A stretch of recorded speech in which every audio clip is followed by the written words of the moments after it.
Naamini ukuta wa tatizo langu leo utaanguka.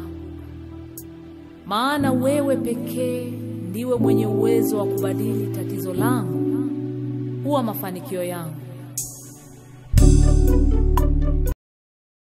Ninamshukuru Mungu aliyenipa nafasi ya kuweza kusimama mbele zako nikuletee ujumbe ambao Mungu alinituma kwa kila mwanadamu aliyezaliwa na mwanamke anayeishi chini ya jua. Ujumbe huu Mungu alinituma ili niweze kusema nawe juu ya kile ambacho kitakupata baada ya uhai wako kuwa na ukomo, yani baada ya kufa kwako. Na ujumbe huu Mungu amenituma kwa kila mwanadamu. Haijalishi lugha yako, haijalishi dini yako, haijalishi imani unayoiamini, lakini Mungu amenituma kwako ili niweze kusema kile ambacho nimekiona kwa macho yangu na kwa masikio yangu. Na ujumbe huu ninaouleta kwako, usifikiria kwamba ni ndoto, labda niliota ndoto ndio maana nikaja nikakwambia, au usifikiria kwamba nimenukuu kutoka vitabu fulani. Ni ujumbe ambao Mungu alinichukua nikiwa kutoka katika hali ya mwili wa kawaida kwenda katika mwili mwingine, na kwa macho yangu na kwa ufahamu wangu nikayaona haya, na Mungu akayatunza ndani yangu ili niweze kukuletea. Kwa hiyo ndugu yangu, ninaomba unisikilize kwa makini kile ambacho Mungu amenituma kwako. Haijalishi utakipokeaje, lakini ninaomba ukisikie kile ambacho Mungu amenituma kwako. Ninajua kabisa ya kwamba unaishi katika ulimwengu huu, ulimwengu wenye maharibifu mengi, ulimwengu uliopoteza dira, ulimwengu unaokatisha tamaa, na ulimwengu wenye mafundisho mbalimbali. Inawezekana ni mengi umeyasikia kutokana na habari juu ya kufa kwa mwanadamu. Wengi wanajua ya kwamba mwanadamu unapotea, na wengine wanajua ya kwamba mwanadamu ukifa unayeyuka, na wengine wanajua ya kwamba mwanadamu ukifa unabaki hapa duniani kurithi vitu vyote. Lakini kile ambacho ninakileta kwako inawezekana kikawa ni tofauti kabisa na vile ulivyoambiwa. Ninaomba ukipokee kama vile Mungu alivyonituma, na sitaweza kukipunguza kwa namna yoyote ile. Nitakileta kwako kama vile ambavyo Mungu amenituma, kiwe ni kigumu au ni chepesi. Ninaomba ukipokee kama vile Mungu ambavyo amenituma kwako. Na kabla sijakuletea ujumbe huu, ninaomba nisome kwanza Biblia kwa utangulizi kama neno la Mungu. Nitasoma kitabu cha Ufunuo mlango wa 20 mstari wa 11. Kisha nikaona kiti cha enzi kikubwa cheupe, na yeye aketie juu yake, ambaye nchi na mbingu zikakimbia uso wake, na mahali pao hapakuonekana. Nikawaona wafu wakubwa kwa wadogo wamesimama mbele ya hicho kiti cha enzi, na vitabu vikafunguliwa, na kitabu kingine kikafunguliwa ambacho ni cha uzima, na hao wafu wakahukumiwa katika mambo hayo yaliyoandikwa katika vile vitabu sawasawa na matendo yao. Ndugu mpendwa msikilizaji, ninakwenda sasa kukuletea ujumbe huu baada ya utangulizi wa neno la Mungu. Ilikuwa ni mwaka 91 mwezi wa 12, tulikuwa tunafanya mkutano wa Injili pale Petu Uyole, Mbeya. Na katika huo mkutano wa Injili tulikuwa tumechaguliwa watu 10 wa kuingia kuombea ule mkutano. Mimi nikiwa ni mojawapo katikati ya wale mabinti ambao tuliingia kwenye hicho chumba cha maombi, yani tulikuwa ni wazamiaji. Tulipokuwa tunaendelea na maombi hayo usiku na mchana, maana ulikuwa ni mkutano wa muda mrefu kidogo, mwenzetu mmoja akawa ametoa wazo ya kwamba si vema tukakaa kwenye chumba cha maombi bila kujua kile kinachoendelea.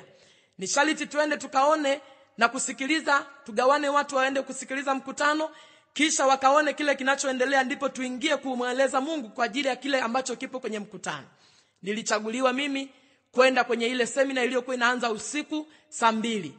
Nilipofika huko tukafanya semina. Baada ya kufanya semina tukarudi tena kwenye chumba chetu cha maombi. Tulipokuwa tunaendelea na maombi, waombaji wanajua siku zote ya kwamba maombi ya uzamiaji ni maombi ambayo yanamaliza sana nguvu za mwili. Tukawa tumehitaji kupumzika, na katika kupumzika mimi hasa usingizi mzito sana ulinichukua, sijajua wenzangu.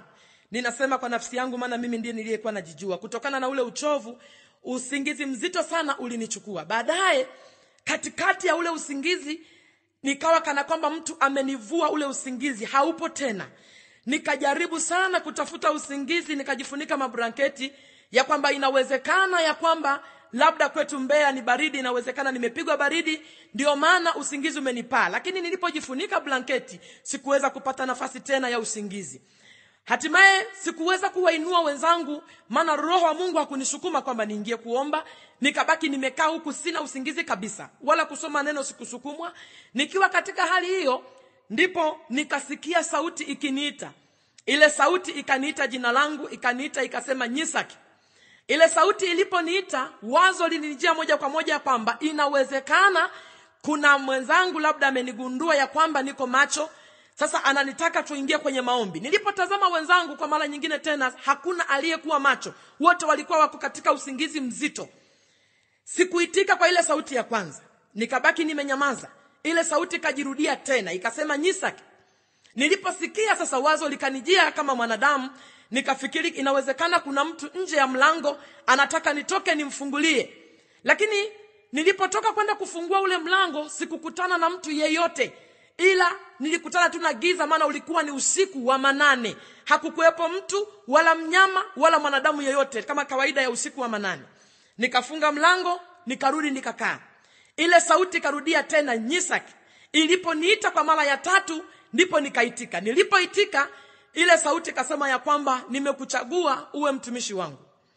Huku nikijua kidogo, ufahamu wangu kielewa kidogo juu ya madhara ya watumishi wanaoyapata na adha kubwa, nikahofu sana ile sauti. Baada ya kugundua kwamba ni sauti ya Mungu, nikamwambia Mungu, mimi kazi ya utumishi siwezi, kwa sababu sijaenda kwenye chuo chochote cha Biblia kwenda kujifunza. Halafu umri wangu haunitoshi, mimi ni mtoto mdogo. Ile sauti kasema, mkumbuke mtumishi wangu Yeremia. Nalimchagua kutoka tumboni mwa mama yake. Hakufanya ile kazi kwa sababu alisomea, hakufanya kwa sababu alikuwa na ujuzi nayo.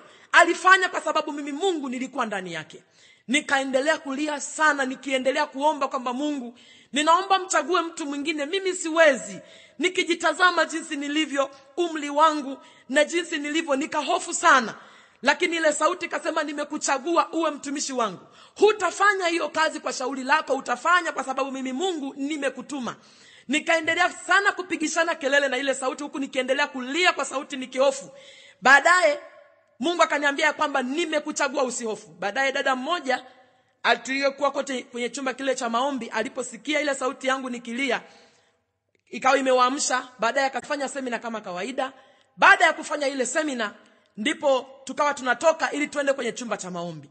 Tukiwa njiani, mwenzetu mmoja alitoa wazo ya kwamba kuna rafiki yetu mpendwa katika Bwana ambaye ameugua muda mrefu, sasa tuende tukamuone na kumtaka hali anaendeleaje, kabla hatujaenda kwenye chumba cha maombi. Bwana Yesu asifiwe sana.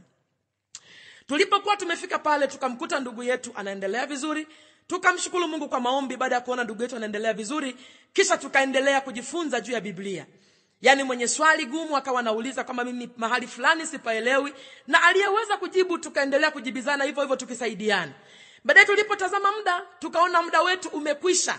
Tunatakiwa tena tuende kwenye chumba cha maombi ili tukawapokea wenzetu wanaotakiwa waende kwenye mkutano wa jioni. Sisi tukave ile lilikuwa halina miti, lilikuwa halina wanyama wala wanadamu. Kama nilivyosema, hakuna kitu chochote kitukacho wala kitambacho. Tofauti kabisa na mazingira ya nyumbani. Hata hali ya hewa ilikuwa ni tofauti kabisa. Sasa nikaanza kuwa na maswali moyoni mwangu, na nikajikuta niko peke yangu kwenye lile eneo. Nikaanza kujiuliza, nilikuwa ndani ya nyumba pamoja na wenzangu, tukiongea, tukiingia, tukijadili mambo mengi. Sasa nimefikaje huku? Na nilikuwa nyumbani ambako vitu vingi vinaonekana, miti, majumba na magari na vitu vingine. Nimefikaje mahali hapa? Nikajiuliza maswali mengi bila kupata majibu. Baadaye nikawa nimekata tamaa. Nikasema aliyenileta huku ndiye atakayejua namna ya kunirudisha nyumbani. Kwa amevikwa vazi moja refu jeupe linafika paka miguuni mwake, na alikuwa amefungwa mshipi mmoja, au niseme kwamba mkanda mpana kidogo, ulikuwa ni mwekundu, amejifunga kiunoni mwake. Nilipoendelea kumtazama huyu mtu, alikuwa na nywele zake amezibana nyuma na banio jekundu zinang'aa kupita jua pia. Nilipoendelea kumtazama huyu mtu, nikakuta alikuwa hajakanyaga chini kwenye majani kama nilivyokuwa nimekanyaga mimi. Alikuwa yupo hewani kidogo, tofauti na nilivyokuwa nimekanyaga mimi. Na macho yake yalikuwa kama miale ya moto. Nilipomtazama sana, sijajua ni nani, tunaelekea wapi sijui, nikainuka nikaanza kumfuata. Yeye akawa amenitangulia mbele, mimi namfuata nyuma. Tulipoendelea kutembea na ile safari, sijajua tunakoelekea ni wapi. Maana hofu imenishika, sijajua ni mazingira gani, nimefikaje, na huyo mtu sijawahi kumuona. Bwana Yesu asifiwe sana. Tulipoendelea na ile safari, nikaanza kusikia mungurumo unanijia kwa mbali masikioni mwangu. Mwanzo sikuweza kugundua ni mungurumo wa kitu gani. Lakini tulipoendelea kutembea kusonga mbele, ndipo ule mungurumo ulivyokuwa unanijia kwa kasi. Lakini sikuweza kuuliza mapema kwamba ni mungurumo unasababishwa na kitu gani. Matokeo yake, tulipokuwa tunazidi kwenda, nikainua macho yangu nikatazama juu kule tunakoenda. Nikakuta kumefunikwa na giza nene kupita kawaida. Lile giza likanitia hofu pamoja na huo mungurumo. Ndipo nikamuomba yule mtu kwamba nimuulize ili nijue vile vitu vinasababishwa na nini huko tunakoelekea. Bwana Yesu asifiwe sana. Tulipokuwa tunazidi, nilipomuuliza kwamba vinasababisha, nikamwomba nijue ni kitu gani kinasababisha. Maana nilipomuuliza kwamba ni kitu gani kinachosababisha, akaniambia ya kwamba Nyisak, nikamuuliza ya kwamba huo mungurumo ninaousikia ni mungurumo wa kitu gani, na lile giza ninaloliona ni giza vinasababishwa na kitu gani? Akanijibu akaniambia ya kwamba ule mungurumo, lile sio giza. Akaniambia ya kwamba lile sio giza isipokuwa ni moshi. Akaniambia ule moshi unaouona unatoka sehemu ya jehanamu pamoja na huo mungurumo. Vinatoka sehemu ya jehanamu ambapo baada ya mwanadamu kufa duniani na kuja katika aliyetenda dhambi, atakapochukuliwa na kwenda kupelekwa jehanamu, huko ndiko vinapotoka hivyo vitu. Binafsi, pendwa msikilizaji, nimezaliwa katika nyumba ya Kikristo. Nimelelewa katika maadili ya kidini. Nilikuwa nikisikia hili neno la jehanamu, lakini sikuweza kujua ya kwamba hili kitu ni kitu kilichopo kweli. Nilikuwa ninafikiri ya kwamba inawezekana kuna watu waliokuwa wanaandika Biblia, walipoona wanadamu anatenda dhambi, watafute kitu mbadala cha kumtisha mwanadamu, wakisema kuna moto, huyu mwanadamu ataogopa. Lakini nilikuwa sijui ya kwamba ni kitu halisi kilichopo, ya kwamba mungurumo huo na giza hilo vinatoka sehemu ya jehanamu. Mawazo yangu yakarudi upesi kukumbuka kile nilichokuwa nikifundishwa nyumbani. Maana nimelelewa kwenye mafunzo ya Sunday school, ninasikia hivyo. Lakini nilikuwa siamini kama jinsi watu wengi wasivyoamini. Wanaposikia ya kwamba kuna jehanamu, watu wengi hawaelewi. Wanafikiria kwamba ni bla bla. Wanafikiria kwamba ni utani. Wanafikiria kwamba ni vitu visivyokuwepo. Lakini mpendwa, ninaomba usikilize kwa makini. Usikilize kwa makini kile ambacho kipo. Ninachokisema hiki ni kile ambacho nimekiona.